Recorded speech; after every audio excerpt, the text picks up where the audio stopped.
Hello students, so I welcome you all to this new session of design of steel structures with me Shashank Avasthi. This is my photograph and these are my details. I have discussed about my introduction in the first lecture. If you haven't watched that lecture, kindly go and watch that for a better introduction of mine. So moving forward, today we are going to talk about a new topic, that is design of welded connections. Design of welded connections we are going to talk about. We have completed the design of bolted connection in the previous lecture. In this lecture we are going to talk about design of welded connection. So basically, what exactly are we going to deal up with? We are going to talk about it slowly, okay, so that you can take hold of the concept. तो welded connection क्या होता है, welded connection कैसे design किया जाता है, welded connection क्यों design किया जाता है, इन सब चीज़ों पे अभी हम बातचीत कर लेते हैं। तो सबसे पहला तो वही सवाल आता है, जब भी किसी टॉपिक को पढ़ो तो सबसे पहले उसको क्वेश्चन करो कि why do we design a welded connection. तो वेल्डेड कनेक्शन हम इसलिए डिज़ाइन करते हैं क्योंकि ये ज़्यादा फिक्सिटी प्रोवाइड करता है, हाई लेवल ऑफ फिक्सिटी, ठीक है हमारे पास।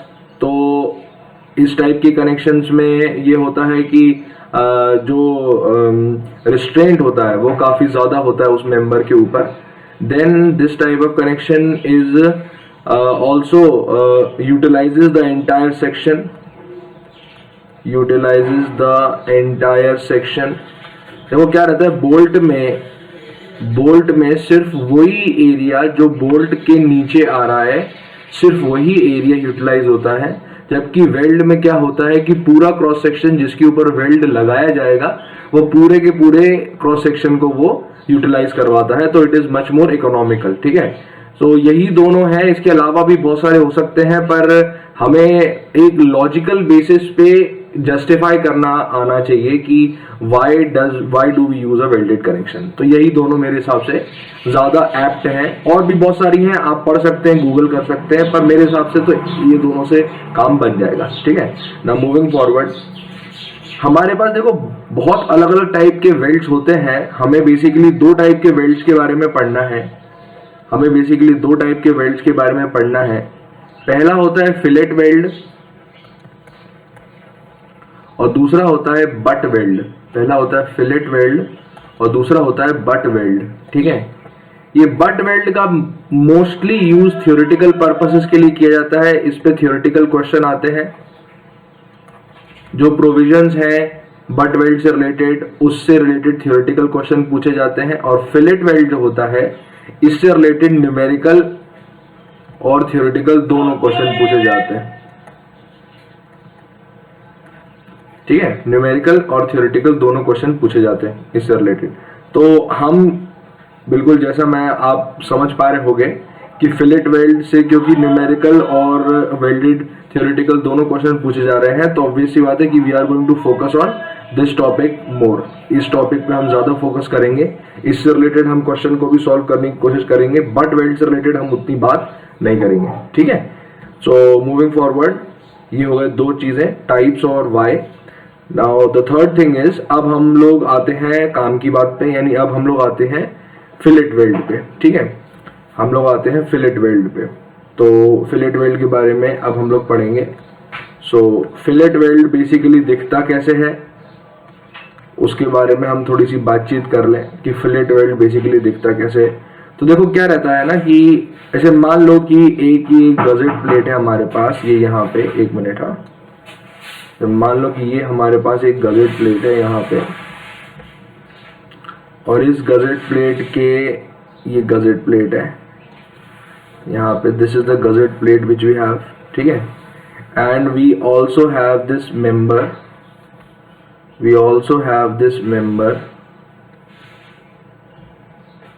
Okay. So this is the member and this is the gusset plate, है ना। मैंने इसके बारे में आपको इसके पहले भी बताया है, इस लेक्चर के पहले, कि गजेट प्लेट क्या होती है। तो this is the gusset plate जो इस मेंबर को अपने साथ जोड़े हुए हैं, and this is the member, है ना। तो अब देखते हैं कि फिलेट वेल्डिंग कैसी होती है, जैसे मान लो कि ये मेंबर है तो ये इतने एरिया में ओवरलैप हो रहा है, ठीक है। तो ये जो मैं रेड से जो मैं मार्क कर रहा हूं ना, इन एजेस पे जहां पे इन दोनों एरियाज की ओवरलैपिंग हो रही है, इन एजेस पे I am going to do the welding, ठीक है। तो वेल्डिंग मैं यहाँ पे करता हूं ताकि ये जो दोनों क्रॉस सेक्शन है ये दोनों के दोनों आपस में जुड़ सके, ठीक है। तो अब ये वेल्डिंग को थोड़ा सा और मैं माइक्रोस्कोपिक टर्म में अगर थोड़ा सा इसको बड़ा करके देखता हूं तो ये कैसा नजर आता है हम उसको भी देख लें। तो basically this looks like this.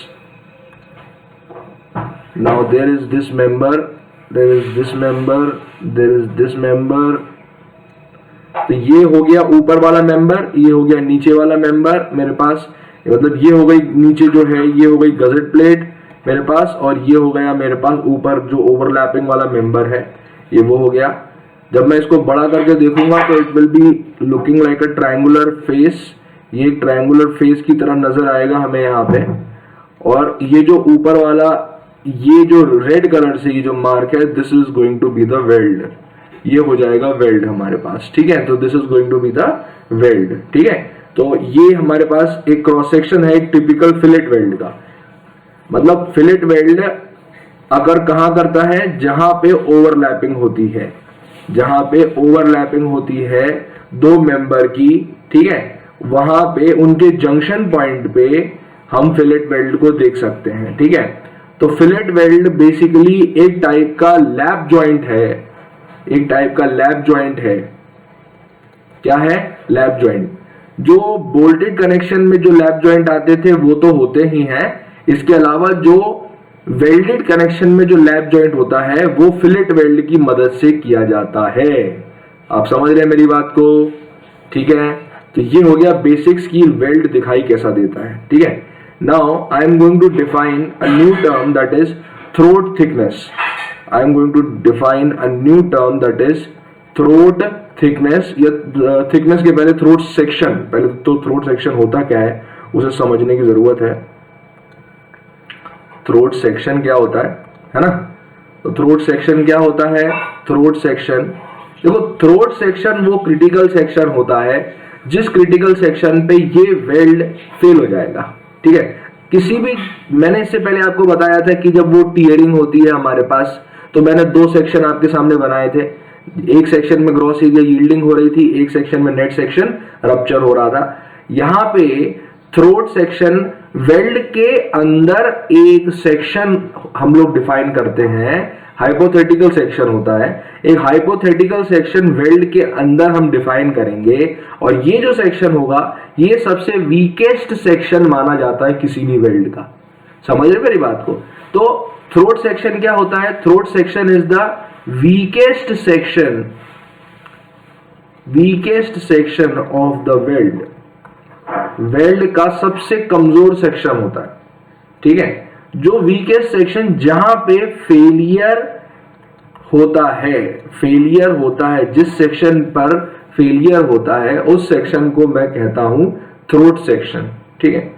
तो थ्रोट सेक्शन क्या होता है? फिर से हम लोग रिवाइज कर लें। It is a hypothetical section which we assume that it occurs inside the weld and that is the weakest section, and at that section the failure will occur. समझ रहे हो मेरी बात? कि कभी भी अगर एक वेल्ड फेल होगा तो वो थ्रोट सेक्शन पर ही फेल होगा, ठीक है। मूविंग फॉरवर्ड, अब थ्रोट सेक्शन समझ लिया, तो थ्रोट सेक्शन हम दोबारा से उसी वाले क्रॉस सेक्शन को एक बार बना के देखते हैं जिससे हमें थोड़ी सी आसानी जाए चीजें समझने में। तो ये हमारे पास कुछ एक थोड़ा बड़ा हम लोग बना लेते हैं इसको। ये हमारे पास दो सेक्शंस थे और ये मेन मेंबर था और ये गजेट प्लेट थी, और इन दोनों को हमने यहाँ पे जोड़ दिया, ठीक है। अब हम वो बना लेते हैं जिसका हमें पढ़ना है। This is the weld, this is the weld, ठीक है। अब ये पूरा ये जो पूरा एरिया है ना, ये वेल्ड का भरा हुआ है। मतलब this area is filled with the weld material. ये वेल्डिंग हो गई है इस एरिया में, ठीक है। तो ये जो दोनों जो सेक्शन है ना, ये वाला वर्टिकल और ये वाला हॉरिजॉन्टल सेक्शन, ये दोनों के दोनों वेल्ड से जुड़े हुए हैं आपस में, है ना। अब क्या हो रहा है कि हमें एक थ्रोट सेक्शन को डिफाइन करना है। तो जनरली क्या होता है कि हम थ्रोट सेक्शन को लेके चलते हैं इन दोनों के जंक्शन पॉइंट से लेकर इस हाइपोटेनियस से परपेंडिकुलर। आप समझ रहे हैं मेरी बात को? इसी को थोड़ा सा आप लोग बड़ा करके देख लें अगर, तो मैंने क्या बनाया कि this is a triangle, this is a triangle, this is a triangle. ठीक है, मैं थोड़ा सा मैंने टेढ़ा कर दिया, कोई बात नहीं। दिस इज अ ट्राइंगल, ये वही वेल्ड का ऊपर वाला जो ट्राइंगल है, ये वो ट्राइंगल है। और इस ट्राइंगल के ऊपर ये जो सेक्शन है, ये जो सेक्शन है, कौन सा जो सेक्शन है, ये जो सेक्शन है, इसके ऊपर ये जो सेक्शन है दिस, ये 90 डिग्री का एंगल यहां बनाएगा। यानी इस जंक्शन पॉइंट से ये जो मेरे पास ये वाला जो जंक्शन पॉइंट है, इस जंक्शन पॉइंट से लेकर इस पॉइंट तक, ओ मैं इन दोनों को नाम देता हूं, this is O, this is A, similarly this is O, this is A. तो ये जो हमारे पास जो सेक्शन आएगा ओ ए सेक्शन, ठीक है। ये देखो मैं इस सेक्शन को बिल्कुल सामने से देख रहा हूं। बेसिकली ये एक लेंथ के अबाउट, जितना लंबा वेल्ड होगा उतनी लंबी लेंथ के अबाउट ये सेक्शन क्या है, एक प्लेन का शेप ले लेगा, ठीक है। यानी ये जो सेक्शन है, ये जितने पॉइंट पे, इससे पहले वाली स्लाइड में मैंने ये जो वेल्ड बताया था, इस पूरी वेल्ड की लेंथ की अबाउट, ये जो इस पूरी वेल्ड की लेंथ होगी, इस पूरी वेल्ड की लेंथ के अबाउट एक प्लेन, छोटा सा एक प्लेन हमें देखने को मिलेगा। उसी प्लेन को मैं कहता हूं थ्रोट सेक्शन, ठीक है। या इस प्लेन का कोई खास नाम नहीं है, बस हमें पता होना चाहिए कि वो जो थ्रोट सेक्शन होता है वो एक प्लेन का शेप ले लेता है पूरे वेल्ड की लेंथ के अबाउट, ठीक है। सो मूविंग फॉरवर्ड, ये मैंने आपको समझा दिया कि थ्रोट जो होता है वो कैसा होता है, ठीक है। अब इसकी जो लेंथ होती है, इसे हम लोग कहते हैं थ्रोट थिकनेस। थ्रोट सेक्शन की जो लेंथ होती है ना, उसे हम लोग कहते हैं थ्रोट थिकनेस। थ्रोट थिकनेस मैं एक एक करके बताऊंगा कि ये मैं क्यों डिस्कस कर। जो थ्रोट थिकनेस होती है, that is defined by the letter T with a subscript small T, ठीक है। और ये जो थ्रोट थिकनेस होती है, इसकी वैल्यू को मैं ज्योमेट्रिकली निकालता हूं बाय, अब देखो अगर मेरे पास ये कुछ वेल्ड का साइज है एस, ठीक है, ये कुछ वेल्ड का साइज है एस यहां पे, और मेरे पास जैसे मान लो ये जो एंगल है इन दोनों फेसेस के बीच, जो वेल्ड जो है ये कुछ एंगल बना रही है अल्फा। अब अगर ये एस और एस बराबर हो गए, तो जैसे ये मान लो ये S1 है, ये S2 है अभी, तो अगर S1 और S2 अगर बराबर हो गए, तो मैं क्या कहूंगा, तो मैं ये कहूंगा कि अल्फा की वैल्यू 45 डिग्रीज के बराबर है। अब आप सिंपल ज्योमेट्री यूज करो इस ट्राइंगल में, जैसे मान लो इसका नाम मैंने B दे दिया, इसका नाम मैंने C दे दिया। तो इस ट्राइंगुलर सेक्शन में सिंपल ज्योमेट्री यूज करो और OA की वैल्यू को निकालो। तो जब हम सिंपल ज्योमेट्री यूज करते हैं और OA की वैल्यू निकालते हैं, तो it comes out to be 0.7 times S। आप खुद सॉल्व कर सकते हो उसको, सिंपल बस ज्योमेट्रिकल फिगर है। OAB जो ट्राइंगल है, उस ट्राइंगल को आप सॉल्व करो और सॉल्व करके इस थ्रोट की थिकनेस को आप बिल्कुल आसानी से निकाल सकते हो, ठीक है। जहां पे S क्या है, S is known as the size of the throat, size of the weld। देखो दो चीजें डिफाइंड है यहाँ पे, एक चीज डिफाइंड है थ्रोट थिकनेस और दूसरी चीज डिफाइंड है साइज ऑफ द वेल्ड। अब थ्रोट थिकनेस क्या होती है, थ्रोट थिकनेस क्या होती है, थ्रोट थिकनेस वो थिकनेस होती है जिस थिकनेस की वजह से, जिस थिकनेस के अबाउट ये वेल्ड फेल होता है ना।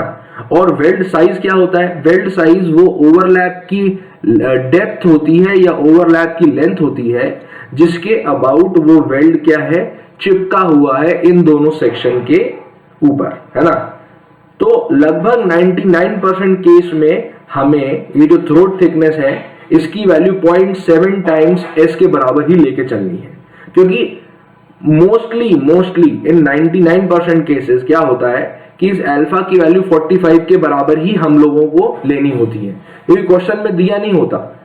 अगर मान लो क्वेश्चन में दिया है अल्फा की वैल्यू, तब तो फिर आपको कैलकुलेट करना पड़ेगा, है ना। और अगर क्वेश्चन में नहीं दिया है, तो आप ये अज्यूम करके चलेंगे कि the alpha is always 45 degrees, alpha हमेशा 45 डिग्रीज के बराबर होता है। और अल्फा अगर 45 डिग्री के बराबर है तो जो थ्रोट की थिकनेस है वो आएगी हमारे पास 0.7 टाइम एस के बराबर, जहां एस क्या है, साइज ऑफ वेल्ड।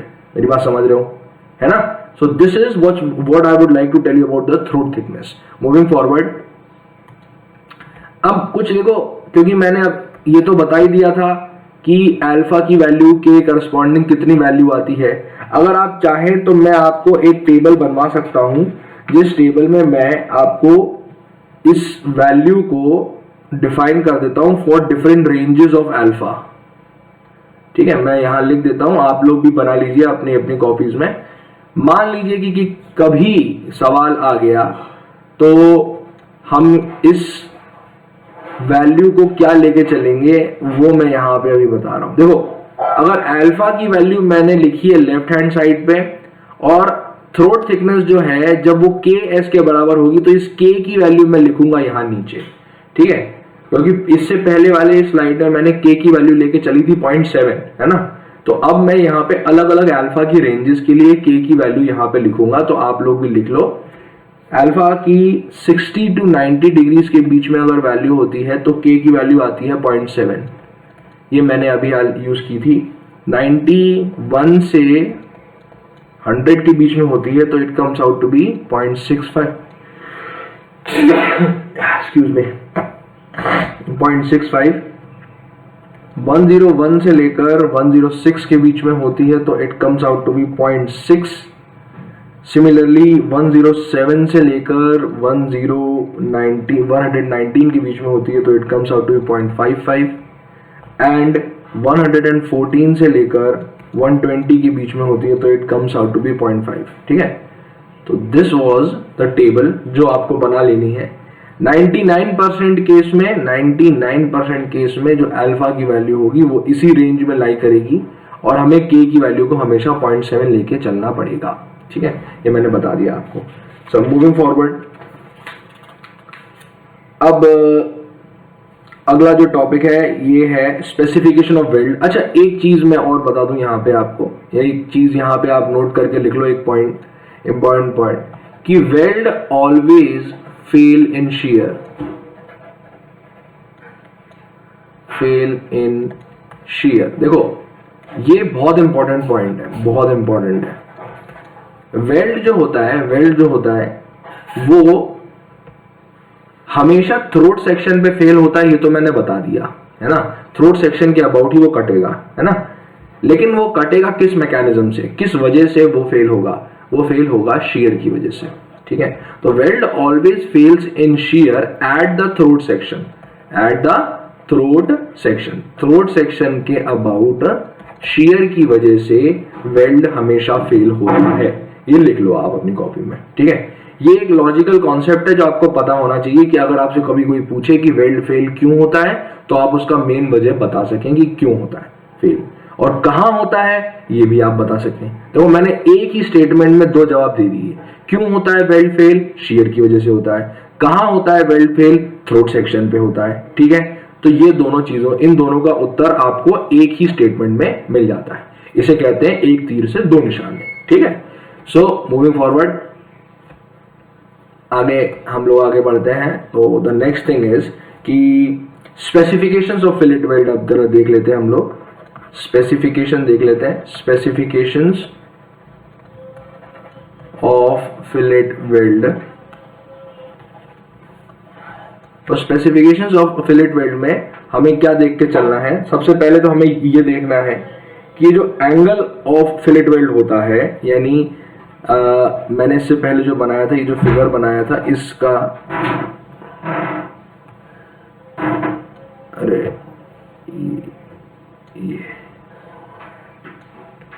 जो फिगर मैंने बनाया था, ठीक है, इस फिगर में मैंने इस बार उल्टा कर दिया। उस वाले में ये बल्ब ब्लैक से था, इस वाले में ये ब्लू से हो गया, या सॉरी रेड से हो गया ये वाला। सो बेसिकली ये जो एंगल है, कौन सा वाला जो एंगल है यहाँ पे, ये मैं इसको हाईलाइट कर देता हूँ। ये जो एंगल आएगा इस वाले पॉइंट पे, दिस एंगल में रेंज, ये जो एंगल है अल्फा, इसको अल्फा नहीं बोलते, इसको थीटा बोलते हैं क्योंकि इससे पहले अल्फा हम बोल चुके हैं। तो ये जो एंगल है theta, this lies between 60 degrees to 120 degrees only. यानी जो दोनों फेसेस होंगे, यानी मेंबर का, यानी मेन मेंबर का जो फेस होगा और जो गजट प्लेट का जो फेस होगा, इन दोनों के बीच का जो इंटरसेक्शन पॉइंट पे जो एंगल आता है, that angle will range between 60 degrees to 120 degrees. That angle will range between 60 degrees to 120 degrees. ठीक है, ये है हमारे पास। अब ऐसा क्यों होता है? ऐसा क्यों होता है? क्योंकि अगर ये 120 डिग्री से ज्यादा हो जाए या 60 डिग्री से कम हो जाए, यानी अगर ये हो गया एंगल, अगर 60 डिग्री से कम हो गया या 120 डिग्री से ज्यादा हो गया ये एंगल, तो इन दोनों ही केसेस में वेल्ड को प्लेस करना बहुत डिफिकल्ट हो जाता है। वेल्ड प्लेसिंग बिकम्स डिफिकल्ट, काफी डिफिकल्ट हो जाता है। बहुत मुश्किल से हम वेल्ड को उसमें लगा पाएंगे। अब आप खुद सोचो, जैसे मान लो कि मेरे पास ये जो दो मेंबर है, ये इसमें 60 डिग्री का एंगल बन रहा है, तो इन दोनों के बीच में उतनी जगह ही कहां होगी कि आप इसके बीच में वेल्ड को ढंग से प्लेस कर पाए? तो पॉसिबल ही नहीं हो पाएगा। That is why this angle, that is the angle of at the intersection at the overlap point of the two members shall lie between 60 degrees to 120 degrees, है ना। इससे पहले जो हमने बनाया था वो 90 डिग्री वाला केस था। 90 डिग्री मोस्ट आइडियल केस है। हमें अगर कुछ भी नहीं दिया हुआ तो we are going to assume that this value of theta is 90 degrees. मतलब ये जो दोनों ओवरलैप हो रहे हैं, ये दोनों 90 डिग्री के इंटरसेक्शन पे ओवरलैप हो रहे हैं एक दूसरे से, है ना। सो अब हम बात करते हैं मिनिमम साइज ऑफ वेल्ड पे। ये तो मैंने पहली बात तो मैंने थीटा की वैल्यू आपको बता दी स्पेसिफिकेशन में। Now moving forward, the second thing is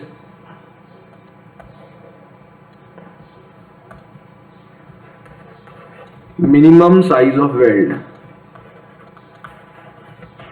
size of weld ये है हमारे पास, है ना, minimum size of weld. The second thing is this.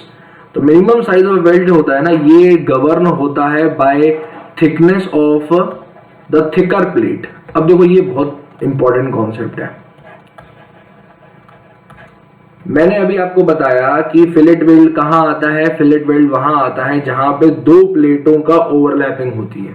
तो एक प्लेट ऊपर वाली होगी, एक प्लेट नीचे वाली होगी। जो ऊपर वाली प्लेट होगी वो ऊपर वाली प्लेट की कुछ थिकनेस होगी, ठीक है, और नीचे वाली प्लेट की कुछ थिकनेस होगी। जैसे अभी हमने एक मेन प्लेट ली थी, एक गजेट प्लेट ली थी, तो इन दोनों की कुछ थिकनेस होगी, ठीक है। अज्यूम कर लेते हैं कि ऊपर वाली प्लेट की थिकनेस है मान लो कुछ 10 mm और नीचे वाली प्लेट की जो थिकनेस है मान लो कुछ 15 mm, है ना। तो जो मोटी प्लेट होती है, यानी जो 15 mm वाली जो प्लेट होगी, ये 15 mm वाली प्लेट ही गवर्न करेगी कि हमें कितना minimum size of weld provide करना है। समझ रहे हो मेरी बात? समझ रहे हो मेरी बात? दोनों मेंबर्स में से जो मोटा मेंबर होगा वो डिफाइन करेगा कि मिनिमम साइज ऑफ वेल्ड हमें कितना लेके चलना है, ठीक है। अब इसके लिए भी एक टेबल है, ये आप बना लो। ये वाली चीजें आपको याद रखनी है, देखो, क्योंकि इस टेबल को तो आपको याद रखना पड़ेगा, because they ask this question directly. They will give you the thickness of the member and you may have to assume the size of the weld, है ना। तो साइज ऑफ द वेल्ड मैं लिख रहा हूं राइट साइड में या left side में, तो लेफ्ट पे लिख लो। And thickness of the member ये मैं लिख रहा हूं राइट साइड में। अब देखते हैं साइज ऑफ द वेल्ड हमको 3 mm लेनी पड़ सकती है जब ये थिकनेस अप टू 10 mm होती है। साइज ऑफ द वेल्ड हमें 5 mm लिखनी पड़ सकती है जब ये थिकनेस हमारे पास 11 से 20 mm के बीच में होती है। साइज ऑफ द वेल्ड हमें 6 mm लिखनी पड़ सकती है जब ये थिकनेस हमारे पास 21 से 32 mm के बीच में होती है। और साइज ऑफ द वेल्ड हमें 8 mm लेनी पड़ती है मिनिमम जब मेरे पास ये जो थिकनेस है it is greater than 32 mm। जब ये थिकनेस 32 mm से ज्यादा होगी तब हमारे पास ये वैल्यूज हमें लेके चलनी पड़ती है। So this is the table which you have to remember, जिससे आपको ये आप आइडेंटिफाई कर पाए कि कितना मिनिमम साइज ऑफ वेल्ड आपको प्रोवाइड करना पड़ेगा जब ये एक फिलेट वेल्ड हमें उपयोग करना है, ठीक है। मूविंग फॉरवर्ड,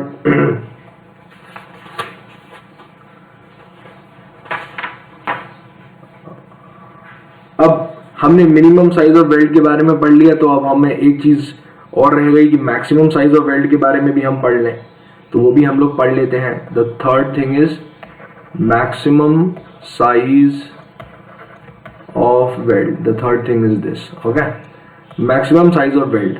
अब देखो इसमें अलग अलग केसेस होते हैं हमारे पास। ब्रॉडली हमारे पास दो केसेस आएंगे, ठीक है, ब्रॉडली हमारे पास दो केसेस आएंगे। जो पहला केस आएगा वो होगा स्क्वायर एज का केस, और जो दूसरा केस होगा वो हमारे पास होगा राउंड एज का केस। मैं बताऊंगा अभी ये दोनों कैसे दिखते हैं। राउंडेड एज का केस है ना। तो स्क्वायर एज वाला जो केस होता है उसमें क्या होता है कि ये जो ऊपर वाली, एक मिनट इसमें ऐसे साफ नहीं होगा, रुक जाओ मैं इसको सीधी लाइन बनाता हूं पहले। ये स्क्वायर एज है, मैंने इससे पहले बनाया था, अभी आपके सामने ये यहाँ पे है ना। स्क्वायर एज जो है हमारे पास ये यहाँ पे, so this comes out to be this. ये हमारे पास यहाँ पे फिलेट वेल्ड है। तो इस फिलेट वेल्ड में ये जो डिस्टेंस होती है टॉप मोस्ट पॉइंट से लेकर बॉटम मोस्ट पॉइंट की, इस पॉइंट की जहां से वेल्ड शुरू हो रहा है, ये जो डिस्टेंस होती है, this distance is taken as 1.5 mm। This distance is taken as 1.5 mm। So we can say कि जो साइज ऑफ वेल्ड है, this is nothing but the thickness of the member minus 1.5 mm, minus 1.5 mm. This is the size of the weld, this is the maximum size of the weld जो हम एक square as में लेके चलते हैं। यानी जब एक ऐसे दो प्लेट, ऐसी दो प्लेट्स को हम जब मिलाएं, जिन दो प्लेट्स में जो एज हो वो स्क्वायर हो या पॉइंटेड हो, उसके केस में मैक्सिमम साइज ऑफ वेल्ड की वैल्यू को t माइनस 1.5 लिया जाता है, जहां t is the thickness of that particular member. यानी T जो है वो इस थिकनेस के बारे में बात हो रही है। इस टोटल थिकनेस से अगर हम 1.5 mm को माइनस कर देंगे तो मेरे पास मैक्सिमम थिकनेस, मेरे पास मैक्सिमम साइज ऑफ वेल्ड आ जाएगा, ठीक है। दूसरा वाला मैं लेके चलता हूं। अब देखो जैसे ये वाला थोड़ा सा अलग है। थोड़ा सा अलग कैसा है कि जैसे मान लो कि मेरे पास एक मेंबर है, एक मिनट ये ब्लू लाइन से क्यों बन रहा है, ब्लैक से बनाना है, ओके। सो बेसिकली ये हमारे पास बॉटम है, ये हमारे पास यहाँ तक है, और फिर उसके बाद मैंने ये यहाँ पे ऐसा ये, तो अब ये क्या हो रहा है, दिस इज अ अब ये क्या है, ये जो है हमारे पास, what is this, this is a rounded edge. कभी कभी क्या होता है कि दो ऐसे मेंबर भी जोड़ सकते हैं जिसमें एक मेंबर की शार्प एज होने की जगह पे उस मेंबर की एक राउंडेड एज है। क्या है, राउंडेड एज है। तो इस राउंडेड एज का मतलब ये है कि अब इसके बाद फिर से मैं एक वेल्ड प्रोवाइड कर दूंगा यहाँ पे, ये मैंने फिर से एक वेल्ड प्रोवाइड कर दिया यहाँ पे, है ना। तो this is the weld which we have provided over here. अब क्या हो रहा है कि इस वेल्ड की जो थिकनेस है, तो वेल्ड की जो हमारे पास साइज है, जो साइज ऑफ वेल्ड है हमारे पास, जो साइज ऑफ वेल्ड है हमारे पास, ये मान लो S max है। तो this S max is taken as equal to 3/4 of T। This S max is taken as equal to 3/4 of T। यानी मैक्सिमम साइज ऑफ वेल्ड जो हम लोगों को राउंडेड एज में लेके चलना होता है, ये उस राउंडेड मेंबर की थिकनेस का 3/4 होता है। राउंडेड मेंबर की थिकनेस का 3/4 होता है, ठीक है। सो आप थिकनेस ऑफ मेंबर से ये जज कर सकते हैं। अब ये थिकनेस जरूरी नहीं है कि थिकर मेंबर की हो, ये टी जो हो सकता है ना, ये जरूरी नहीं है कि थिकर ही मेंबर का हो, थिनर मेंबर का भी हो सकता है। वो तो हमें देखना है कि वेल्ड किसके करस्पॉन्डिंग लगाया गया है, ठीक है, उसके करस्पॉन्डिंग हम जो मेंबर है जिसके करस्पॉन्डिंग उस वेल्ड को लगाया गया है, उस मेंबर की थिकनेस के करस्पॉन्डिंग ही हम मैक्सिमम साइज ऑफ वेल्ड को डिफाइन करते हैं, ठीक है। तो अब आप थोड़ा सा अगर ध्यान से देखो तो इस वाली स्लाइड में हमने मिनिमम साइज ऑफ मेंबर को डिफाइन कर दिया, और अगली वाली स्लाइड में हमने मैक्सिमम साइज ऑफ वेल्ड को डिफाइन कर दिया।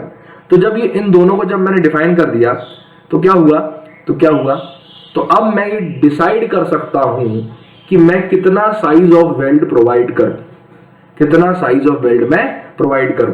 तो स्पेसिफिकेशन नंबर 2 और स्पेसिफिकेशन नंबर 3 से मैं ये डिफाइन करूंगा कि क्या साइज ऑफ वेल्ड मेरे को प्रोवाइड करना है, और उस साइज ऑफ वेल्ड के बेसिस पे फिर मैं क्या करूंगा, फिर मैं थ्रोट थिकनेस निकाल दूंगा। समझ रहे हो मेरी बात को, मैं क्या कह रहा हूं, समझ रहे हो मेरी बात को, है ना। So this was all for this slide. Now moving forward, now अब जब सारे स्पेसिफिकेशन हमने जान लिए, तब अब हमारे पास आखिरी चीज रह जाती है, finding the strength of the weld. Strength of the weld, कि वो वेल्ड में कितनी क्षमता है, लोड लेने की कितनी क्षमता है। देखो स्ट्रेंथ इज समथिंग कि आप कितना रेजिस्ट कर सकते हो अपने अंदर, आप कितने स्ट्रांग हो अंदर से, ठीक है। तो strength is defined in the terms of the load, कि हम कितना लोड लगाएं कि वो वेल्ड का मटेरियल फेल हो जाए। तो हमें बेसिकली वो लोड की वैल्यू को निकालना है जिस लोड की वैल्यू पे वो वेल्ड जो है वो फेल हो जाएगा, ठीक है। और कहां फेल होगा, थ्रोट थिकनेस के अबाउट फेल हो जाएगा, है ना। तो इससे पहले भी मैंने आपको जो रिवेट वैल्यू बताई थी या जो बोल्ट वैल्यू बताई थी, है ना, वो जो वैल्यू होती थी वो भी स्ट्रेंथ को शो करती थी। वो कैसी स्ट्रेंथ होती थी, वो बोल्ट की स्ट्रेंथ होती थी। यहां हमें वेल्ड की स्ट्रेंथ को निकालना है। तो देखो पेरेंट फॉर्मूला वैसा का वैसे ही रहने वाला है हमारे पास। जो पेरेंट फॉर्मूला है, this is going to be P is equal to sigma times effective area of cross section. ये तो जैसा था वो वैसा का वैसे ही रहेगा। जहां सिग्मा क्या होता है, परमिसिबल स्ट्रेस की वैल्यू होती है। क्या होती है, परमिसिबल स्ट्रेस की वैल्यू होती है, जो हमें कोड में गिवन है, जो हमें कोड में गिवन है ना। और इफेक्टिव एरिया जो होता है, this is the area at the throat section. Throat section पे जो एरिया होता है, this is the effective area, है ना। तो अब हम परमिसिबल स्ट्रेस की वैल्यू जो कोड में गिवन है, this is FU divide by √3 into 1.25, जहां पे FU is the ultimate stress, is the ultimate stress for the weld material. देखो यहां कंफ्यूज नहीं करना है, वहां पे जो FU था इसके पहले वाले में, वो था शेयरिंग और बेयरिंग ऑफ बोल्ट में, वो था हमारे पास किसके केस में, वो था हमारे पास बोल्ट के मटेरियल के केस में। ये जो FU है, this is the ultimate stress for weld material. ये वेल्ड के मटेरियल का अल्टीमेट स्ट्रेस है हमारे पास, ठीक है। अब हम लोग इसको मल्टीप्लाई करते हैं इफेक्टिव एरिया से, जो effective area is nothing but L effective multiplied by throat thickness. अब ये बात आ गई सर प्रॉब्लम आ गई सर, आपने थ्रोट थिकनेस निकालना तो सर सिखा दिया इसके पहले वाले में, एक थ्रोट थिकनेस अभी नहीं बताई अपन ने।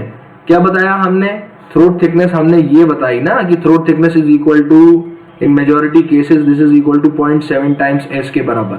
और S की वैल्यू मैं कैसे डिफाइन करूंगा, या तो हमें क्वेश्चन में दी होगी, अगर क्वेश्चन में नहीं दी होगी तो we are going to use the specifications, जो S मिनिमम से लेकर S मैक्सिमम के बीच में जो वेरी करते हैं, उससे हम लोग S की वैल्यू को डिफाइन कर देंगे। तो इस S की वैल्यू की मदद से हम थ्रोट थिकनेस की वैल्यू को निकाल सकते हैं। अब बात आती है सर L इफेक्टिव क्या है। अब आपने इस पूरे फॉर्मूले में this is the ultimate load carrying capacity, है ना, ultimate load carrying capacity, load carrying capacity मैं बताऊंगा अभी, ठीक है। अल्टीमेट लोड कैरिंग कैपेसिटी है, this is the ultimate stress for the weld, और ये है अपने पास। अब हमें L इफेक्टिव की वैल्यू के बारे में पता करना है। L इफेक्टिव क्या है, L इफेक्टिव होता है वेल्ड की इफेक्टिव लेंथ, वेल्ड की इफेक्टिव लेंथ, वेल्ड की इफेक्टिव लेंथ। और ये जो इफेक्टिव लेंथ होती है, ये होती है हमारे पास, इसको हम लोग निकालते हैं, L इफेक्टिव इज L-2S के बराबर, L-2S के बराबर। अब इसके बारे में हम अगली स्लाइड में जरा एक बार देख लेते हैं कि ये होता क्या है मामला। तो देखो मामला क्या होता है, मामला ये होता है कि फिर से हम उसी मेंबर को दोबारा से बनाते हैं।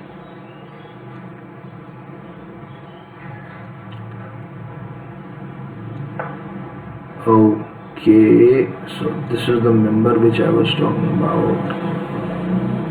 Okay, अब समझो मेरी बात को, मैं क्या बोल रहा हूं। ये जो मेंबर है, इसमें ये वेल्ड मान लो कि L लेंथ तक, ये L लेंथ तक ये वेल्ड यहां पे मैंने लगाया।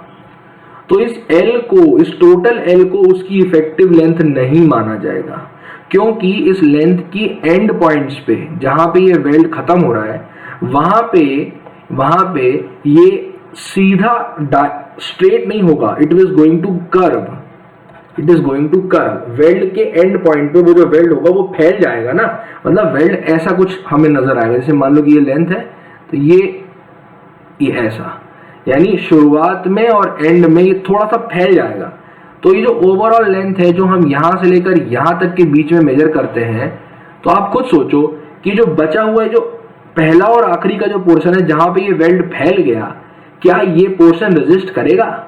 नहीं करेगा रेजिस्ट, ठीक है, क्योंकि इस पोर्शन में थ्रोट थिकनेस को डिफाइन ही नहीं कर सकते हैं। ये पोर्शन तो एक फैला हुआ पोर्शन है जो हमें हमारे किसी काम का ही नहीं है। जब हमारे किसी काम का नहीं है तो हम क्या करेंगे कि जो बचा हुआ बीच का पोर्शन है इसी को इफेक्टिव लेंथ के बराबर लेके चलेंगे, और ये जो इफेक्टिव लेंथ होगी this is going to be L-2S, जहां पे मैं ये जो फैले हुए पोर्शन है इसकी लेंथ को मैं S के बराबर अगर मैं मान के चलूं तो मैं इससे इफेक्टिव लेंथ की वैल्यू को कैलकुलेट कर सकता हूं बहुत ही आराम से, है ना? आप समझ गए? तो with this I hope you are able to find out the ultimate load carrying capacity of the weld. अब इस एक बात और, जब ये पीयू की वैल्यू मुझे मिल गई ना, तो अब इस पीयू की वैल्यू से मैं वर्किंग लोड या सर्विस लोड की वैल्यू भी निकाल सकता हूं, वर्किंग या सर्विस लोड की वैल्यू भी निकाल सकता हूं।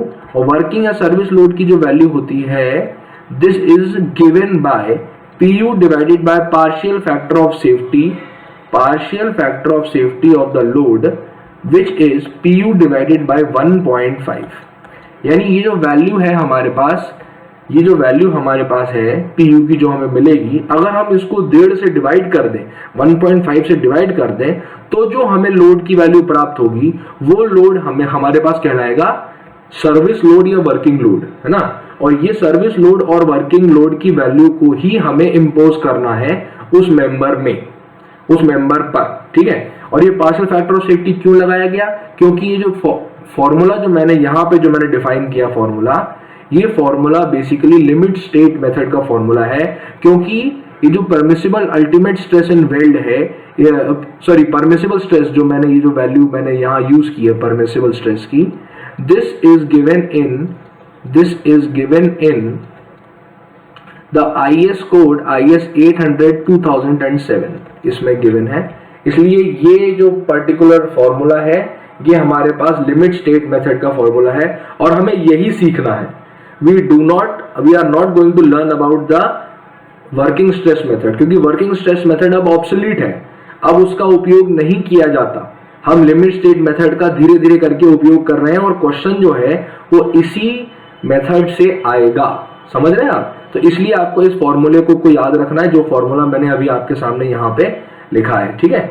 This is the formula which you have to use जो किसी भी क्वेश्चन को सॉल्व करने के लिए। तो अब मेरे हिसाब से the theory is done, we are going to solve a few questions relating this so that our concepts get cleared and we are going to wind up with this topic. So अच्छा, एक और चीज इसमें रह गई है, इसमें pitch of weld भी दिया हुआ है मेरे पास, यहाँ पे पिच ऑफ वेल्ड भी दिया है। तो ये कोई बहुत बड़ी चीज नहीं है, बस इतना है कि आप इतना समझ लो कि पिच ऑफ वेल्ड जो मैंने पिच की मैक्सिमम वैल्यू ली थी किसमें, बोल्टेड कनेक्शन में, वो सेम चीज यहाँ वेल्डेड कनेक्शन में भी हमें देखने को मिलती है। यानी जब एक, जैसे मान लो कि एक आई सेक्शन है, ठीक है, ये एक आई सेक्शन है, ये इसका, मैं इसको सामने से जब देखूंगा आई सेक्शन को, तो ये जब वेल्ड होगा, जैसे मान लो कि ये एक वेल्ड हो गया, ये दूसरा वेल्ड हो गया, सिमिलरली ये एक वेल्ड हो गया, ये दूसरा वेल्ड हो गया, तो हमें पता है कि आई सेक्शन के ऊपर वाले पोर्शन में कंप्रेशन आएगी, नीचे वाले पोर्शन में टेंशन आएगी। तो कंप्रेसिव वाले पोर्शन में जो पिच होती है हमारे पास, जो ये जो डिस्टेंस होती है हमारे पास इन दोनों के बीच की, this pitch is taken as maximum as 12T और 200 mm। इनमें से जो भी छोटी वैल्यू होगी उसे कंसिडर कर लिया जाएगा, ठीक है? इनमें से जो भी छोटी वैल्यू होगी, 12T यानी 12 times thickness of the member and 200 mm तो आपको पता ही है। इन दोनों में से जो लेस वैल्यू होगी उसे कंसिडर करेंगे। फिर टेंशन मेंबर के लिए P की वैल्यू को लेके चलते हैं, तो the P is taken as, P maximum is taken as 16T और 200 mm, whichever is less. So this is the maximum pitch of the welded connection, यानी वेल्ड्स के जो मैक्सिमम पिच है वो कंप्रेसिव जोन और टेंसाइल जोन इन दोनों के लिए अलग अलग वैल्यूज को लेके चलता है। ठीक है, अब ओवरलैप लेंथ के बारे में थोड़ा सा हम, और एक प्रोविजन रह गया है जो मैं अभी बता देता हूं यहाँ पे। ये इसके पहले वाले में आप जरा पता कर सकते हैं, ये जो L है मेरे पास, ठीक है, ये यहाँ पे ओवरलैप लेंथ शो कर रहा है, this is the overlap length. और ये जो ओवरलैप लेंथ है इसकी वैल्यू कोड में मेरे पास जो डिफाइन है, this length, this overlap length should not be less than 4T और 100 mm, 4T और 100 mm, यानी 4 गुना थिकनेस या 100 mm, इन दोनों से ये वैल्यू क्या होती है, कम नहीं होनी चाहिए, इससे ज्यादा ही होनी चाहिए। ठीक है, तो अगर ज्यादा ही होनी चाहिए तो इससे हमें, इन दोनों में से हमें किसकी वैल्यू को कंसीडर करना है ओवरलैप में, इन दोनों में से हमें मैक्सिमम वैल्यू को कंसीडर करना है।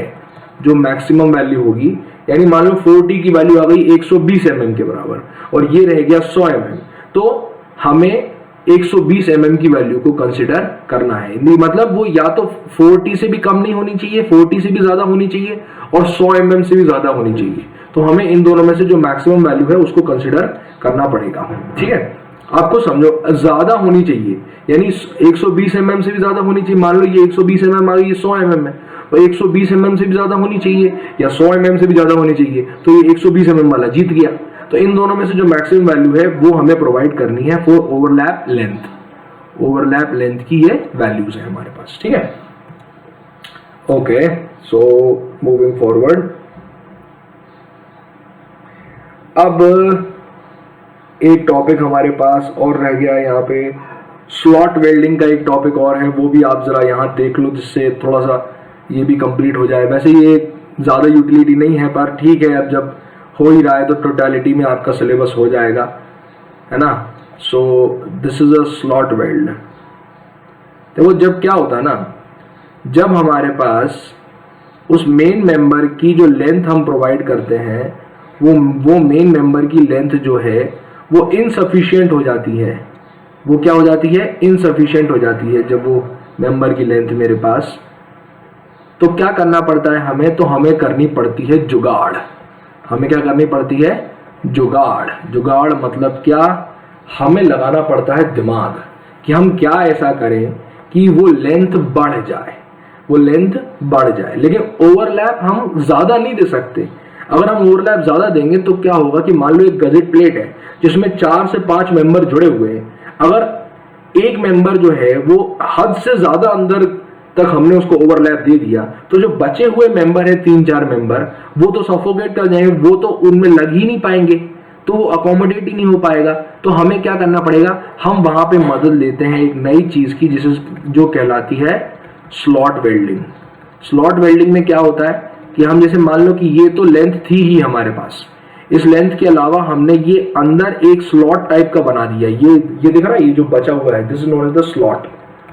इस स्लॉट के प्रोवाइड करने की वजह से क्या हुआ कि एडिशनल लेंथ हमें मिल गई, और ये जो एडिशनल लेंथ होगी ये क्या करेगी, ये हमारे पास इसकी लोड कैरिंग कैपेसिटी को एनहांस करेगी।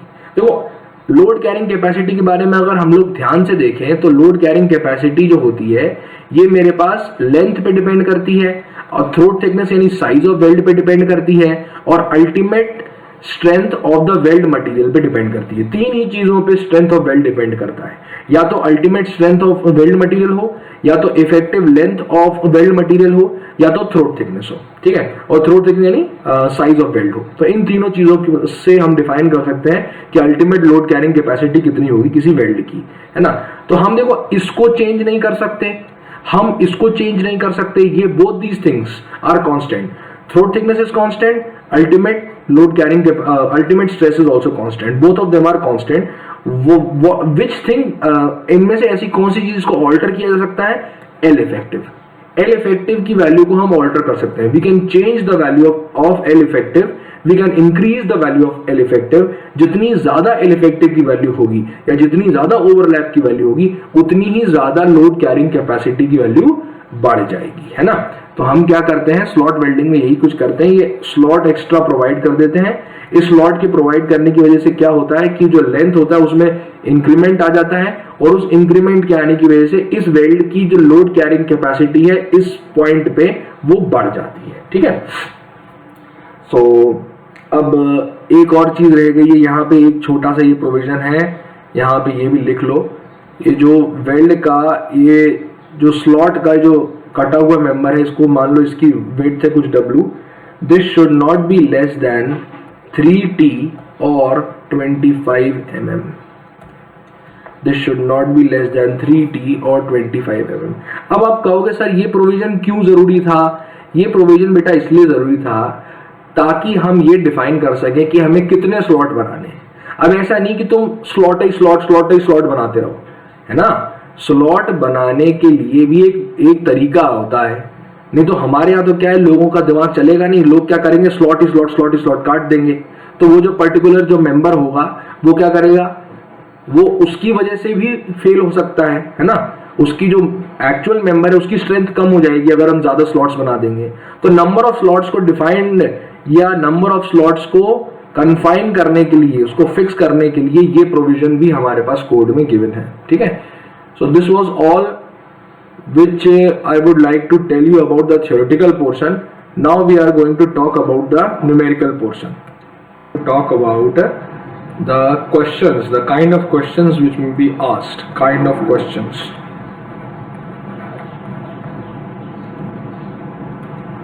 है ना। तो बेसिकली देखो, वेल्डेड कनेक्शन में हमारे पास दो टाइप के क्वेश्चन पूछे जा सकते हैं। पहला होता है moment free connection, moment free connection, और दूसरा होता है मोमेंट कनेक्शन। मैं अभी आपको डायग्राम से दोनों बातें समझाता हूं कि दोनों होती क्या है ना। तो देखो, मोमेंट फ्री कनेक्शन क्या होता है, what do mean by moment free connection. तो बेसिकली देयर इज अ जैसे मान लो कि जैसे I would make a diagram in order to make you understand first.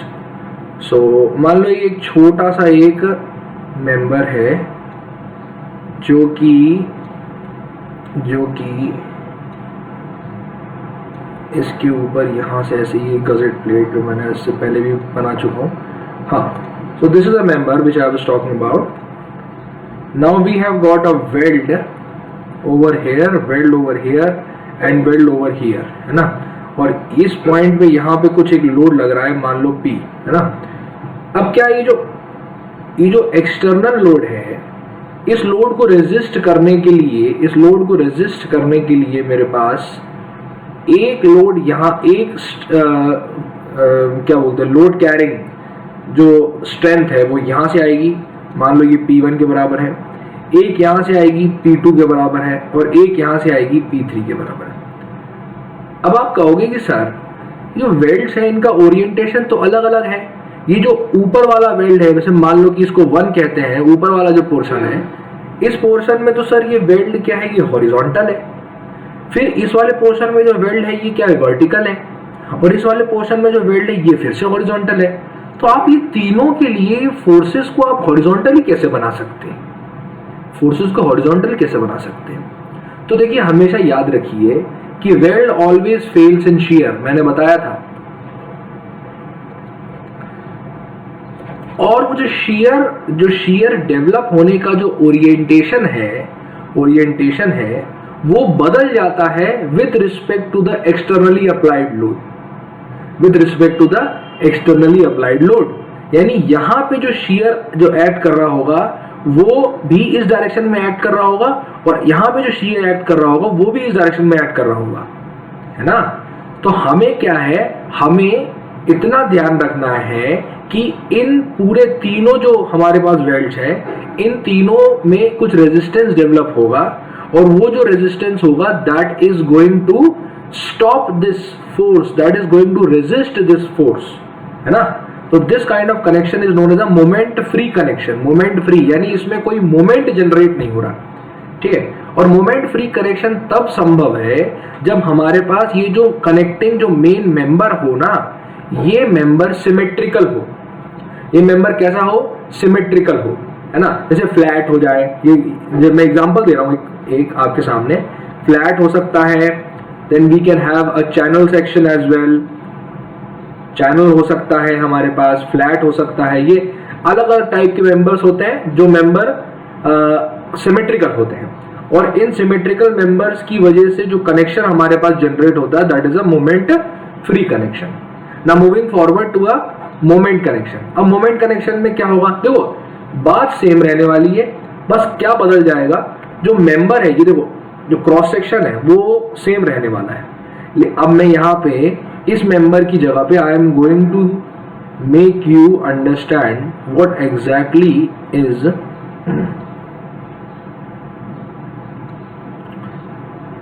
Okay. तो this is the member and this is the gusset plate. ये एक line थोड़ी टेढ़ी हो गई, उसके लिए बहुत बहुत क्षमा चाहूँगा। ऐसा हो जाता है कभी कभी हाथ से पढ़ाते वक्त, तो इसलिए इन सब चीज़ों को दिल पे नहीं, बिल्कुल नहीं लेना चाहिए। ठीक है, फिर लाइन टेढ़ी हो गई तो हो गई, कोई बात, उसमें क्या है। ओके सर, तो अब यहाँ पे भी लोड लगेगा, कुछ पी लोड है ना। अभी जो पी लोड लगा तो क्या हुआ? अब देखो यहाँ पे मैंने ये क्या शो किया है, what is this, what is this, ये क्या है, ये कौन सा मेंबर है सर, ये कौन सा मेंबर है sir? Sir I understand you are trying to tell that this is an angle section. और ये जो छोटा सा, ये जो हमने जो इसको जो शो किया है, ये जो दो लाइनों से जो हमने शो किया है, ये बेसिकली इसका टॉप मोस्ट पोर्शन है। यस, वेरी गुड बेटा, very good. Now you are able to understand what I am trying to convey. तो अब आपको समझ में आ गया कि एक एंगल सेक्शन की बात हो रही है। अब देखो एंगल सेक्शन में क्या होता है ना, एंगल सेक्शन में इसका सेंटर ऑफ ग्रेविटी कुछ यहाँ पे लाई करता है, ना तो इसके पास में ना तो इसके पास में। इसकी लेंथ इक्वल भी हो सकती है, यानी it can be a equal angle section, it can be an unequal angle section depending on the fact that L1 is equal to LU, तो इक्वल एंगल सेक्शन कहलाएगा। अगर L1 is not equal to LU तो it will be called as an unequal angle section. ठीक है, ये होगा। अब क्या होगा ना, ये जो लोड लगेगा, ये जो आप ये जो लोड देख रहे हो ना, this load will be acting to a line which line is parallel to the, which line is passing through the center of gravity।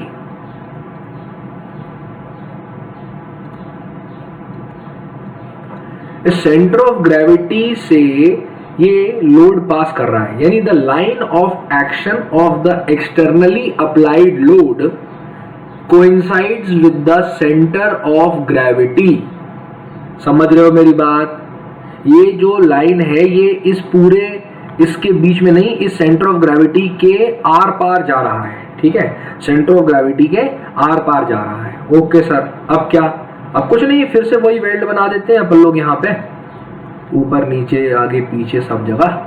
तो ये वेल्ड बना दिया सर हमने। अब क्या सर, अब क्या समस्या है सर? समस्या है ना बेटा, बहुत बड़ी समस्या है।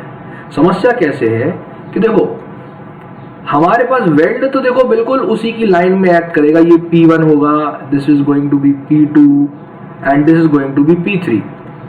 एक्ट तो वो हमेशा उस डायरेक्शन में करेगा जो डायरेक्शन लोड के ऑपोजिट है, यानी जिस डायरेक्शन में लोड लग रहा है उसके ऑपोजिट ही एक्ट करेगा ये रेजिस्टेंस वाली फोर्स, है ना। लेकिन प्रॉब्लम है सर, प्रॉब्लम क्या है? आप ये ध्यान से देख रहे हैं इस चीज को, ये इस जोन में देखो, ध्यान से देखो। Line of action of the externally applied load and line of action of the internal resistance do not coincide with each other, do not coincide with each other. दीवार पे लिख लो, do not coincide with each other. मतलब क्या है sir? मतलब ये है कि there has to be a couple, एक कपल होगा यहाँ पे। ठीक है, एक कपल होगा। तो अब हमें ध्यान ये रखना है कि ये जो तीनों फोर्सेस हैं, ये तीनों फोर्सेस जो मोमेंट जनरेट कर रही है, वो मोमेंट इस फोर्स की वजह से जो जनरेट हो रहा है, उन दोनों मोमेंट की वैल्यू जो हो, ये दोनों इक्वल एंड ऑपोजिट डायरेक्शन में हो, इक्वल एंड ऑपोजिट डायरेक्शन में हो, तभी जाके ये एक मोमेंट फ्री कनेक्शन कहलाएगा, मोमेंट फ्री कनेक्शन कहलाएगा। और हम चाहते हैं कि मोमेंट फ्री कनेक्शन ही होना चाहिए। समझ रहे हो मेरी बात को? तो designing is always for a moment free connection, क्योंकि अगर मोमेंट आ जाएगा then this is going to be in a completely different category which is known as an eccentrically loaded member। हम नहीं चाहते कि मोमेंट हो, we do not want। तो इस मोमेंट वाले कनेक्शन में हमें क्या करना पड़ेगा? we have to convert it into a moment free connection, तभी जाके इसकी डिजाइन हम कर सकते हैं। और इस मोमेंट फ्री कनेक्शन बनाने के चक्कर में हमें क्या ध्यान रखना है कि जो क्लॉकवाइज मोमेंट हमारे यहाँ जनरेट हो रहा है इस P1, P2 और P3 की वजह से, वो इस फोर्स की वजह से जनरेट हो रहे एंटी क्लॉकवाइज मोमेंट के बराबर होना चाहिए। जब ये दोनों मोमेंट्स आपस में बराबर होंगे तब हम कहेंगे कि this member is going to be a moment free connection. और मोमेंट फ्री कनेक्शन हो जैसे ही वो हो जाएगा तो हम डायरेक्टली उसमें उस स्ट्रेंथ का फॉर्मूला यूज कर सकते हैं जो हमने ये यहाँ पे डिफाइन की है। दिस फॉर्मूला, कौन सा फॉर्मूला? ये मतलब बहुत ही खूबसूरत फॉर्मूला है। इसको, इस फॉर्मूले को हम क्या करते हैं, इसको इसकी अभी जरूरत पड़ेगी, इसलिए we are going to put it in a box. When you put anything in a box this means that this is important, this means that this is important. ये फॉर्मूला जान है, इस टॉपिक की जान है। अगर आपको ये फॉर्मूला समझ में आ गया तो आप हर प्रकार का वेल्ड का क्वेश्चन कर ले जाओगे। You will not require any other help. ठीक है, अब ये तो मैंने काइंड ऑफ क्वेश्चंस के बारे में थ्योरेटिकल एक डिस्कशन कर लिया। Now we are going to move on to a actual problem. अब हम इस एक्चुअल प्रॉब्लम को जरा देखते हैं। तो एक्चुअल प्रॉब्लम को देखने से पहले प्रॉब्लम लिखना जरूरी है, तो जरा लिख लीजिए जो मैं यहां लिख रहा हूं। क्वेश्चन, एन ISLC 300, इसकी प्रॉपर्टीज है AG इज 4211 mm², AG है gross cross sectional area, TF यानी thickness of flange is 11.6 mm, ठीक है, TW that is thickness of web is 6.7 mm, ये सब हमारे पास स्टील टेबल से हमें मिल जाएगी। Is used to transmit, is used to transmit a factored tensile force, a factored tensile force of 900 kilonewton, of 900 kilonewton. It is connected to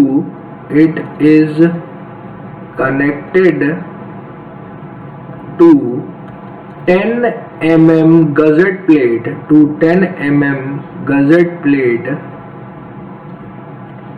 Design the fillet weld, design the fillet weld if the overlap is limited to 350 mm and welding can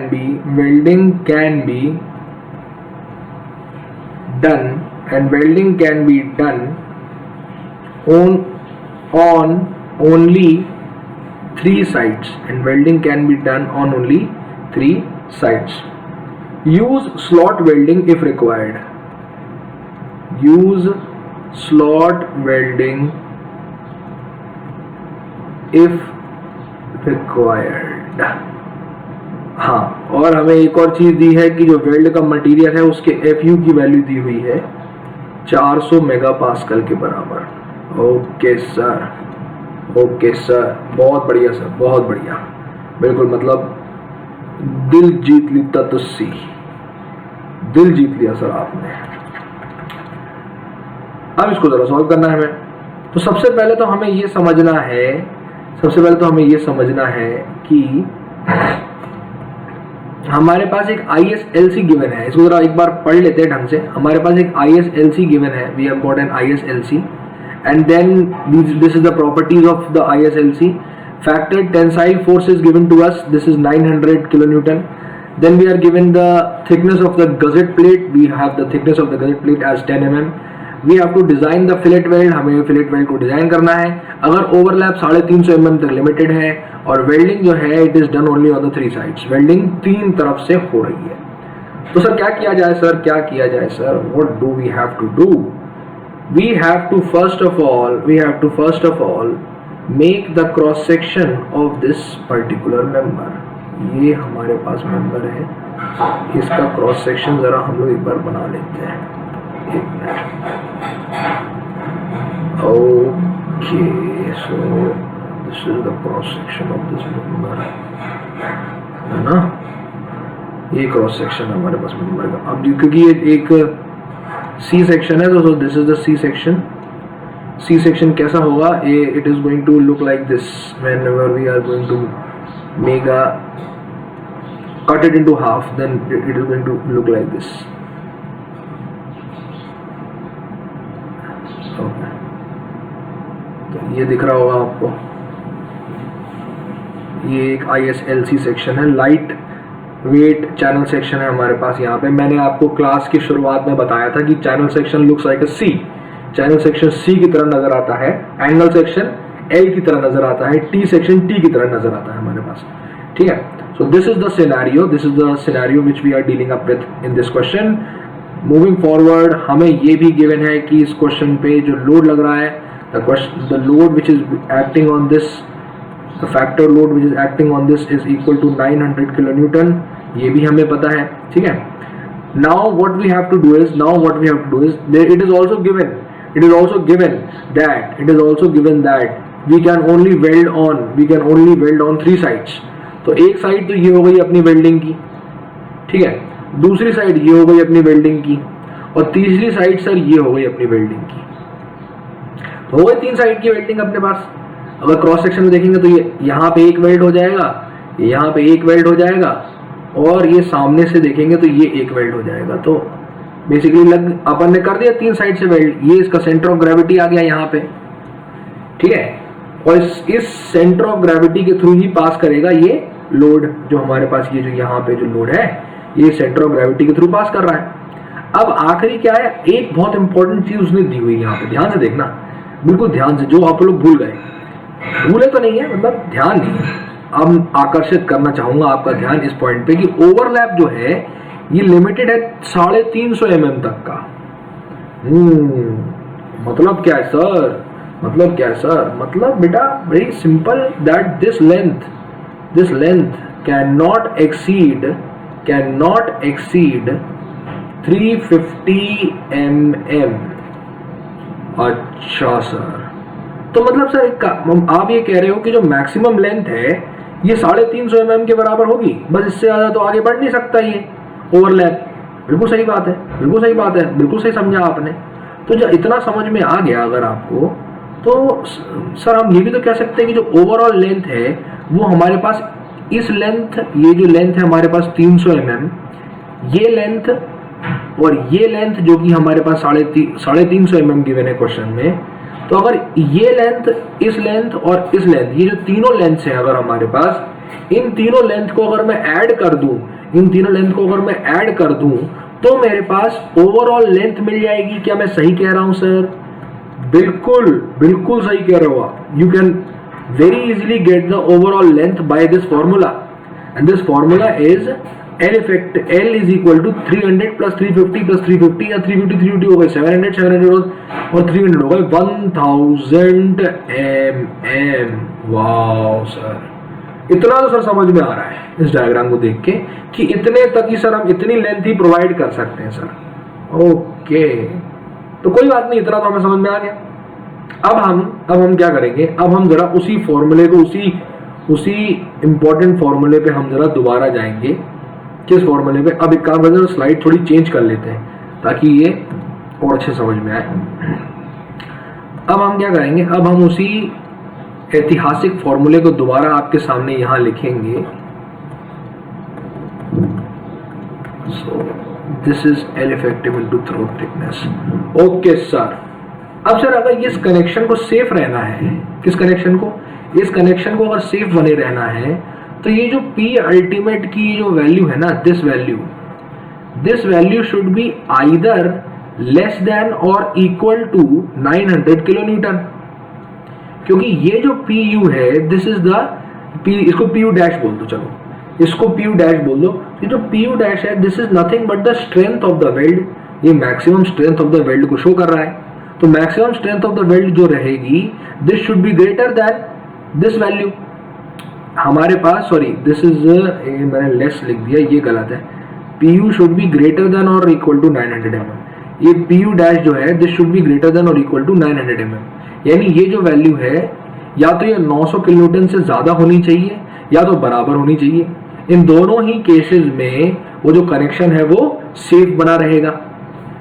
दूसरे शब्दों में समझा जाए तो अगर PU dash की value मान लो 1000 kilo Newton आ गई, तो जो 900 किलो न्यूटन जो अभी जिस सिचुएशन में, इस क्वेश्चन में जो 900 किलो न्यूटन जो लोड लग रहा है, उसको तो बड़े आराम से वो सेक्शन झेल जाएगा। उसको जरूरत ही नहीं है, उसको कोई टेंशन लेने की जरूरत ही नहीं है, वो सेक्शन आराम से उसको झेल जाएगा। तो हमें क्या इस PU डैश की वैल्यू को कैलकुलेट करना है। क्या करना है? PU डैश की वैल्यू को कैलकुलेट करना है। अच्छा, तो कर लो कैलकुलेट, क्या दिक्कत है? ये फॉर्मूला है, कर लो कैलकुलेट। सर दिक्कत तो है सर, दिक्कत तो बहुत बड़ी है सर। देखो ये वैल्यू तो हमें क्वेश्चन में दी हुई है 400 मेगापास्कल। ये वैल्यू हमें क्वेश्चन में दी हुई है कितनी? ये वैल्यू हमें क्वेश्चन में दी हुई है कितनी? ध्यान से पढ़ो जरा क्वेश्चन को। अब यहां पे आएगी गूगली। इस चीज को अब हम लोग समझने की कोशिश करेंगे। कहां दिया हुआ है यहाँ पे कि इतनी आपको लेके चलना है S की वैल्यू। क्या साइज ऑफ वेल्ड दिया हुआ है कहीं पे इस क्वेश्चन में? एक बार अच्छे से पढ़ लो, दिया हुआ है क्या? नहीं दिया हुआ ना। तो मतलब क्या है? तो मतलब ये है सर कि वी हैव टू फर्स्ट, क्योंकि थ्रोट थिकनेस निकालने के लिए हमारे पास फॉर्मूला क्या होता है? 0.7 टाइम्स S के बराबर, और S की वैल्यू हमें गिवन नहीं है क्वेश्चन में। तो S की वैल्यू हम कैसे निकालेंगे? मैक्सिमम वैल्यू और मिनिमम वैल्यू के कुछ क्राइटेरिया मैंने आपको इसके पहले समझाए थे। मैंने कुछ क्राइटेरिया आपको इसके पहले वाली स्लाइड्स में। This is the minimum weld criteria and this is the maximum weld criteria. ये दोनों चीजें मैंने आपको समझाई थी ना। तो आपको अपनी विवेक का उपयोग करना है और इस विवेक का उपयोग करके इस S की वैल्यू को कैलकुलेट करना है, ठीक है? और इस S की वैल्यू को आपको अज्यूम करना है कि इतने तक की S की वैल्यू, क्योंकि ये रेंज मुझे मिल जाएगी। I am going to get the value of this S with in this range, और इस रेंज के अंदर ही कहीं पे उस S की वैल्यू को लाइक करना पड़ेगा, है ना? तो हम इस पॉइंट को आप पे छोड़ दे रहे हैं। You have to find out the value of S। यहाँ पे आप 3 या 4 लाइनें बीच में छोड़ दो। मैं इसको डिटेल में डिस्कस इसलिए नहीं कर रहा हूं क्योंकि वो सिंपल स्पेसिफिकेशंस हैं। आपको अपने विवेक का उपयोग करना है, बुद्धि का उपयोग करना है और समझना है कि S मैक्सिमम की वैल्यू क्या होगी और S मिनिमम की वैल्यू क्या होगी, ठीक है? तो S मैक्सिमम और S मिनिमम की वैल्यू को मैंने भी बताया था आपको। S मिनिमम किस पे डिपेंड करता है? Thickness of the thicker plate पे डिपेंड करता है। तो देखो अब मैं छोटा सा एक हिंट दे रहा हूं। यहां पे 2 प्रकार के जंक्शन है। एक ये है जंक्शन, ठीक है, मैं स्टार से मार्क कर रहा हूं, और दूसरा जंक्शन ये है। जो पहला प्रकार का जंक्शन है, it is the overlapping of the flange and the gusset plate. और जो दूसरा जंक्शन है, it is the overlapping of the web and the gusset plate. इन दोनों ही जंक्शंस को के लिए थिकनेस की वैल्यू अवेलेबल है। गजेट प्लेट की थिकनेस 10 mm है, थिकनेस ऑफ वेब हमारे पास, और थिकनेस ऑफ फ्लैंज हमारे पास। तो इन दोनों के लिए ही हमें क्या करना पड़ेगा? इन दोनों के लिए ही हमें S मिनिमम की वैल्यू और S मैक्सिमम की वैल्यू को निकालना पड़ेगा। एक किसके लिए? एक फ्लैंज और गजेट प्लेट के लिए, और एक वेब और गजेट प्लेट के लिए, ठीक है, एस मिनिमम की वैल्यू और एस मैक्सिमम की वैल्यू। और फिर इन दोनों वैल्यूज की मदद से हमें कॉमन रेंज की वैल्यू निकालनी पड़ेगी। जैसे मान लो कि ये वैल्यू हमारे पास कुछ आ गई 10, ये वैल्यू आ गई 20, ये वैल्यू आ गई कुछ 5 और ये वैल्यू आ गई कुछ 15। तो आप खुद सोचो, इसका मतलब जो ओवरऑल रेंज है वो इस कनेक्शन के लिए 5 से 15 के बीच में वेरी कर रही है, इस कनेक्शन के लिए 10 से 20 के बीच में वेरी कर रही है। मैं एक एग्जांपल बता रहा हूं, ये हाइपोथेटिकल एग्जांपल है, ठीक है। तो इससे मैं एक कॉमन रेंज लेके चलूंगा, तो एक ऐसी वैल्यू होनी चाहिए वेल्ड की जो इसे भी सेटिस्फाई करे और जो इसे भी सेटिस्फाई करे। तो मैं कौन सी वैल्यू को लेके चलूंगा? यहाँ पे देखो 10 से 20 के बीच में और 5 से 15 के बीच में वो नंबर लाई करना चाहिए। I can take this number as 11। ले सकता हूं कि नहीं ले सकता हूं? बिल्कुल ले सकता हूं। और इसका मतलब है कि हम 11 mm के साइज का वेल्ड पूरे दोनों कनेक्शंस के लिए उपयोग कर सकते हैं, दोनों टाइप के जंक्शंस के लिए उपयोग कर सकते हैं। तो आपको यही करना है, इन दोनों क्राइटेरियाज की मदद से एस मिनिमम और एस मैक्सिमम की वैल्यू को कैलकुलेट करना है, जो मैंने इसके पहले की स्लाइड में बताई थी। और फिर उसके बाद जज करना है कि आप कौन सी एस की वैल्यू को लेना चाहेंगे, आप कौन सी साइज ऑफ वेल्ड की वैल्यू को लेना चाहेंगे, है ना। This is on you. इसके लिए 3 या 4 लाइनें आप बीच में छोड़ दो, इस स्टेप को आप खुद लिखोगे अपनी कॉपी में, है ना। मैं आपको डायरेक्टली यहां पे एस की वैल्यू बताऊंगा। उस एस की वैल्यू को जो यहां पे उपयोग की गई है, that S will be taken as 5 mm. I am taking the value of s as 5 mm. Now check. अभी आपको चेक करना है कि मैंने 5 mm सही ली है कि गलत ली है। मेरे हिसाब से तो सही है। 5 mm का वेल्ड मैं दोनों जंक्शंस में उपयोग कर रहा हूं, ठीक है। अब मैं डायरेक्टली इस क्वेश्चन पे वापस आ जाता हूं। This value of s can be use here to find out the throat thickness. Now moving forward, अगर मैं P डैश की जगह पे 900 किलोन्यूटन मैक्सिमम वैल्यू लेके चलता हूं अगर मैं, और FU की जगह पे 400√3 1.25 multiplied by L effective into throat thickness की जगह पे 0.7 टाइम्स 5 इसको पुट करता हूं, तो मेरे पास कुछ L इफेक्टिव की वैल्यू आती है। ये जो L इफेक्टिव की वैल्यू होती है, this value comes out to be 1391। देखो ये किलोन्यूटन में है, तो इसको मल्टीप्लाइड बाय 1000 कर देना, 1391.84 mm।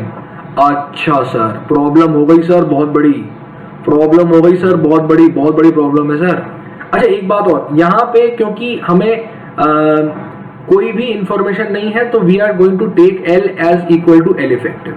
यहाँ पे हम साइज ऑफ थ्रोट थिकनेस, क्योंकि क्वेश्चन में गिवन नहीं है, तो हम साइज ऑफ थ्रोट थिकनेस को लेके नहीं चलेंगे, उसको निगलेक्ट कर देंगे। -2s जो होता था ना, उसको निगलेक्ट कर देंगे। तो जो ओवरऑल लेंथ होगी, इसको इक्वेट कर देंगे L इफेक्टिव से।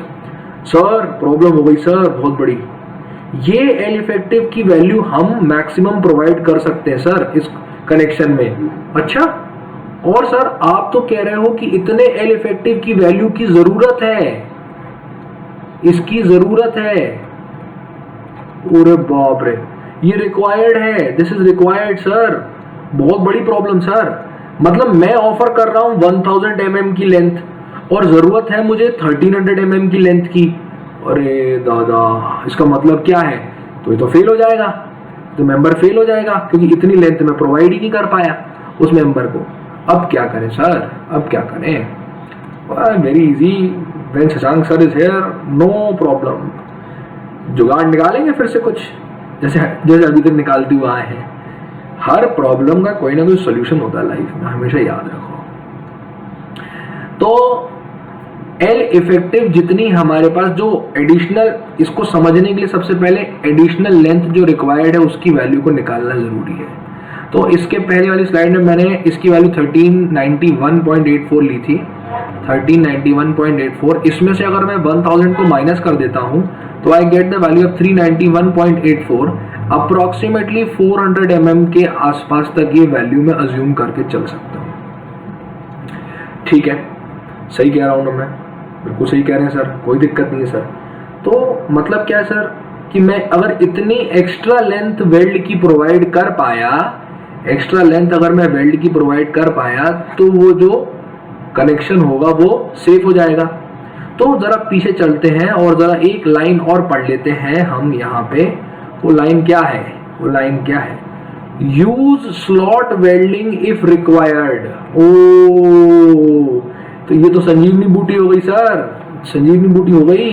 बहुत आसानी से स्लॉट वेल्डिंग भी प्रोवाइड कर सकते हैं हम। अरे वाह, क्या बात सर, ये तो मतलब मिठाई खाने की बात हो गई। ये तो मतलब सर हम ऐसा कर सकते हैं कि अगर ये हमारे पास इसका क्रॉस सेक्शन है यहाँ पे, तो इस क्रॉस सेक्शन में हम कुछ एक्स्ट्रा स्लॉट्स प्रोवाइड कर दें यहाँ इसके अंदर। तो इस एक्स्ट्रा स्लॉट प्रोवाइड करने की वजह से क्या होगा कि ए एक्स्ट्रा लेंथ हमको मिल जाएगी, जो ये स्लॉट में हम अंदर जो काटेंगे, this is going to be the extra length. अच्छा सर, तो इस एक्स्ट्रा लेंथ की वैल्यू को, ये जो स्लॉट में जो एक्स्ट्रा लेंथ आई है, ये एक्स्ट्रा लेंथ हमें बिल्कुल प्राप्त हो जाएगी। तो we can very easily find that this 400 mm can be divided into 4 parts, that is 100 mm के 4 पार्ट अगर हम इसमें डिवाइड कर दें, तो हम डायरेक्टली ये बोल सकते हैं इसमें कि जो स्लॉट होगा वो हमारे पास कितनी थिकनेस का आएगा। The slot will come on a thickness of, मान लो कि ये 2 स्लॉट हो गए, यहाँ पे एक स्लॉट ये हो गया। ओके सर, ये 2 स्लॉट हो गए सर हमारे पास। So basically we can say that ये सभी स्लॉट्स में यहाँ पे वेल्डिंग है, यहाँ पे इसके तीनों एजेस पे। तो we can provide a total of 4 slots of 100 mm each. 100 mm के स्लॉट्स हम प्रोवाइड कर देंगे।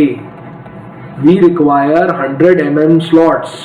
100 mm का स्लॉट हम देंगे और इस 100 mm के स्लॉट से हम डायरेक्टली कह देंगे कि now the effective length which we have provided is 1000, तो पहले से थी, प्लस 400 mm जो हमने एक्स्ट्रा प्रोवाइड करी, तो आ गई 1400 mm की इफेक्टिव लेंथ। और इस 1400 mm की इफेक्टिव लेंथ से हम डायरेक्टली कह सकते हैं कि अब ये कनेक्शन सेफ हो जाएगा। Now this connection is going to be safe. And finally this is going to be the value of the weld। इस वेल्ड को हम पूरे लेंथ के अबाउट यहाँ पे, इस पूरे के अबाउट यहाँ पे पुट कर देंगे। ओवरलैप अभी भी 350 तक ही है। 350 तक का ओवरलैप हम इसमें प्रोवाइड कर सकते हैं, ठीक है। So this marks the ending of this question. I hope you people understood the concepts which I had delivered today।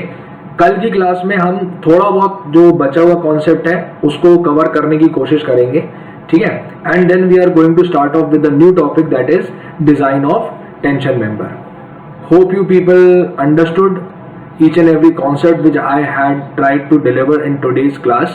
I thank you all for being patient enough to listen to the entire lecture and understand the concepts which I have tried to deliver to you। हम आपसे मिलेंगे कल की class में। Thank you very much.